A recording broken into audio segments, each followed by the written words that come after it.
माँ भद्रकाली ज्वालाओं के कारण विकराल प्रतीत होने वाला अत्यंत भयंकर और समस्त असुरों का संहार करने वाला आपका त्रिशूल भय से हमें बचाए। माँ आपको नमस्कार है। देवी जो अपनी ध्वनि से संपूर्ण जगत को व्याप्त करके दैत्यों के तेज नष्ट कर देता है, या आपका घंटा हम लोगों की पापों से उसी प्रकार रक्षा करे जैसे माता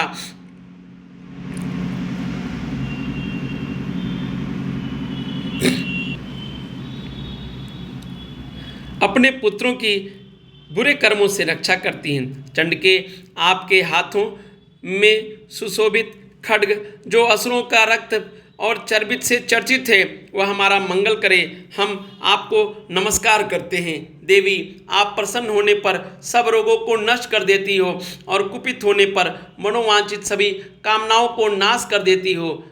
जो लोग आपकी शरण में जगदम्ब कहकर पुकारते हैं, उन पर विपत्ति तो आती ही नहीं। आपकी शरण में गए हुए मनुष्य दूसरों को शरण देने वाले हो जाते हैं। देवी अंबिके माँ, आपने अपने स्वरूप को अनेक भागों में विभक्त करके नाना प्रकार के रूपों से जो इस समय इस धर्मद्रोही महादैत्य संहार किया है, वह सब दूसरा कौन कर सकती है। विद्याओं में और ज्ञान को प्रकाशित करने वाले शास्त्रों में, आदि वाक्यों, वेदों में आपके सिवाय किसका वर्णन है। आप को छोड़कर दूसरी कौन ऐसी शक्ति है जो इस विश्व को अज्ञान में घोर अंधकार से परिपूर्ण ममता रूपी गड्ढे में निरंतर भटका रही हो। जहाँ राक्षस, जहाँ भयंकर विष वाले सर्प, जहाँ शत्रु, जहाँ लुटेरों की सेना और जहाँ दावानल हो, वहाँ तथा समुद्र के बीच में साथ रहकर आप विश्व की रक्षा करती हो। ईश्वरी आप विश्व का पालन करती हो, विश्वरूपा हो, इसीलिए संपूर्ण विश्व को धारण करती हो। आप भगवान विश्वनाथ जी की भी वंदनीय हो। जो लोग भक्तिपूर्वक आपके सामने मस्तक झुकाते हैं, वे संपूर्ण विश्व को आश्रय देने वाले होते हैं। देवी प्रसन्न हो। जैसे इस समय असुरों का वध करके आप शीघ्र ही हमारी रक्षा की है, उसी प्रकार सदा हमें शत्रुओं के भय से बचाओ। संपूर्ण जगत का पाप नष्ट कर दो। उत्पात एवं पापों को फलस्वरूप प्राप्त होने वाले महामारी आदि बड़े बड़े उपद्रवों को शीघ्र दूर कर दो। विश्व की पीड़ा दूर करने वाली देवी माँ, हम आपके चरणों पर पड़े हुए हैं, हम पर प्रसन्न हो। त्रिलोक निवासियों की पूजनीय परमेश्वरी, सब लोगों को वरदान दो। देवी माँ बोली, देवताओं, मैं वर देने को तैयार हूँ। तुम्हारे मन में जिसकी इच्छा हो वह वर मांग लो।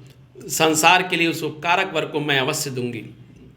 देवता बोले, सर्वेश्वरी, आप इसी प्रकार तीनों लोगों की समस्त बाधाओं को शांत करो और हमारे शत्रुओं का नाश करती रहो। देवी माँ बोली, देवताओं, वैवस्व मनवंतर के 28वें युग में शुंभ और निशुंभ नाम के 2 अन्य महादैत्य उत्पन्न होंगे। तब मैं नंद गोप के घर में उनकी पत्नी यशोदा के गर्भ से अवतीर्ण होकर विंध्याचल में जाकर रहूंगी और उन दोनों असुरों का नाश करूंगी। फिर अत्यंत भयंकर रूप से पृथ्वी पर अवतार ले मैं वह प्रचित नामक दानों का वध करूंगी। उस समय भयंकर महादैत्यों को भक्षण करते समय मेरे दांत अनार के फूल की भांति लाल हो जाएंगे। तब स्वर्ग में देवता और मृत्युलोक में मनुष्य मेरी स्तुति करते हुए मुझे रक्त दंतिका कहेंगे। फिर जब पृथ्वी पर 100 वर्षों के लिए वर्षा रुक जाएगी और पानी का अभाव हो जाएगा, उस समय मुनियों के स्तमन करने पर मैं पृथ्वी पर अयोनिजा रूप में प्रकट होंगी। तब 100 नेत्रों से मुनियों को देखूंगी। अतः मनुष्य शताक्षी इस नाम से मेरा कीर्तन करेंगे। देवताओं, उस समय मैं अपने शरीर से उत्पन्न हुए शाकों द्वारा समस्त संसार का भरण पोषण करूंगी। तब जब तक वर्षा नहीं होगी तब तक वे शाक ही सबके प्राणों की रक्षा करेंगे। ऐसा कार्य करने के कारण पृथ्वी पर शाकंभरी के नाम से मेरी ख्यात होगी। उसी अवतार में मैं दुर्गम नाम वाले महादैत्य का वध भी करूंगी। इससे मेरा नाम दुर्गा माँ के रूप में प्रसिद्ध होगा। फिर मैं जब भीम रूप धारण करके मुनियों की रक्षा के लिए हिमालय पर रहने वाले राक्षसों का भक्षण करूंगी, उस समय मुनि शक्ति से नतमस्तक होकर मेरी स्तुति करेंगे। तब मेरा नाम भीमा देवी के रूप में विख्यात होगा। जब अरुण नामक तीनों दैत्य तीनों लोकों में भारी उपद्रव मचाएगा, तब मैं तीनों लोगों का हित करने के लिए 6 पैरों वाले असंख्य ब्राह्मणों का रूप धर के उस महादैत्य का वध करूंगी।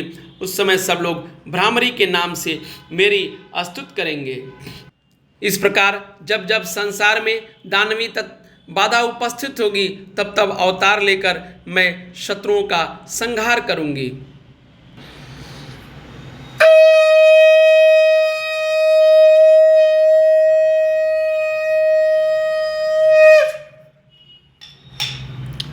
द्वादशों अध्याय देवी चरित्रों के पाठ का महात्म्य। मैं 3 नेत्रों वाली दुर्गा देवी का ध्यान करता हूँ। उनके श्रेयंगों की प्रभा बिजली के समान वे सिंह के कंधे पर बैठी हुई भयंकर प्रतीत होती हैं। हाथों में तलवार और ढाल लिए उनमें अनेक कन्याएं उनकी शोभा सेवा में खड़ी हैं। वे अपने हाथों में चक्र, गदा, तलवार, ढाल, बाण, धनुष, पास और तर्जनी मुद्रा धारण किए हुए हैं। उनका स्वरूप अग्निमय है तथा वे माथे पर चंद्रमा मुकुट धारण किए रहती हैं। देवी बोली, देवताओं जो एकाग्रचित होकर प्रतिदिन इन स्तुतियों से मेरा स्तमन करेगा, उसकी सारी बाधा मैं निश्चय ही दूर कर दूंगी। जो मधुकैटभ का नाश, महिषासुर का वध तथा शुंभ और निशुंभ के संहार के प्रसंग का पाठ करेंगे तथा अष्टमी, चतुर्दशी और नवमी को भी जो एकाग्रचित होकर भक्तिपूर्वक मेरे उत्तम महात्म का श्रवण करेंगे, उन्हें कोई पाप नहीं छू सकेगा। उन पर पाप जनित आपत्तियां भी नहीं आएंगी। उनके घर में कभी दरिद्रता नहीं होगी। उनको कभी प्रेमी जनों के विच्छोह का कष्ट भी नहीं भोगना पड़ेगा। इतना ही नहीं, उन्हें शत्रु से, लुटेरों से, राजा से, शस्त्र से और अग्नि से तथा जल की रात से भी कभी भय नहीं होगा। इसीलिए सबको एकाग्रचित होकर भक्तपूर्वक मेरे इस महात्म को सदा पढ़ना और सुनना चाहिए। यह परम कल्याणकारक है। मेरा महात्म महामारी जनित समस्त उपद्रवों तथा आध्यात्मिक आदि तीनों प्रकार के उत्पादों को शांत करने वाला है। मेरे जिस मंदिर में प्रतिदिन विधिपूर्वक मेरे इस महात्म का पाठ किया जाता है, उस स्थान को मैं कभी नहीं छोड़ती हूँ। वहाँ सदा मेरा ही सानिध्य बना रहता है। बलिदान, पूजा, होम तथा महोत्सव के अवसरों पर मेरे इस चरित्र का पूरा पाठ एवं श्रवण करना चाहिए। ऐसा करने से मनुष्य विधि को जानकर या बिना जाने भी मेरे लिए जो बलि, पूजा और होम आदि करेगा, उसे मैं बड़ी प्रसन्नता के साथ ग्रहण करूंगी। शरत काल में जो वार्षिक पूजा की जाती है, उस अवसर में जो इस मेरे महात्म को भक्तपूर्वक सुनेगा, वह मनुष्य मेरे प्रसाद से सब बाधाओं से युक्त तथा धन, धान्य एवं पुत्र से संपन्न होगा। इसमें तनिक भी संदेह नहीं है। मेरे इस महात्म मेरे प्रादुर्भाव की सुंदर कथाएं तथा युद्ध में किए हुए मेरे पराक्रम सुनने से मनुष्य निर्भय हो जाता है। मेरे महात्म का श्रवण करने मात्र से पुरुषों के शत्रु नष्ट हो जाते हैं, उन्हें कल्याण की प्राप्त होती है, उनका कुल आनंदित रहता है। सर्वत्र शांति, कर्म में बुरे स्वप्न दिखाई देने पर तथा ग्रह जनित भयंकर पीड़ा उपस्थित होने पर मेरे महात्म का श्रवण करना चाहिए। इससे सब विघ्न तथा भयंकर ग्रह पीड़ाएं शांत हो जाती हैं और मनुष्यों द्वारा देखा हुआ दुष्स्वप्न भी शुभ स्वप्न में परिवर्तित हो जाता है। बाल ग्रहों से आक्रांत हुए बालकों के लिए यह महात्म्य शांतिकारक तथा मनुष्यों के संगठन में फूट होने पर अच्छी प्रकार मित्रता कराने वाला होता है। यह महात्म्य समस्त दुराचारियों के बल का नाश करने वाला है। इसके पाठ मात्र से राक्षसों, भूतों और पिशाचों का नाश हो जाता है। मेरा यह महात्म्य सब महात्म्य मेरे सामीप्य प्राप्त कराने वाला है। पशु, पुष्प, अर्घ्य, धूप, दीप, गंध आदि उत्तम सामग्रियों द्वारा पूजन करने से, ब्राह्मणों को भोजन कराने से, होम करने से, प्रतिदिन अभिषेक करने से, नाना प्रकार के अन्य भोगों का अर्पण करने से तथा दान देने आदि से 1 वर्ष तक जो मेरी आराधना की जाती है, और उससे मुझे जितनी प्रसन्नता होती है उतनी प्रसन्नता मेरे इस उत्तम चरित्र का एक बार श्रवण करने मात्र से हो जाती है। यह महात्मा श्रवण करने पर पापों को हर लेता है और आरोग्य प्रदान करता है।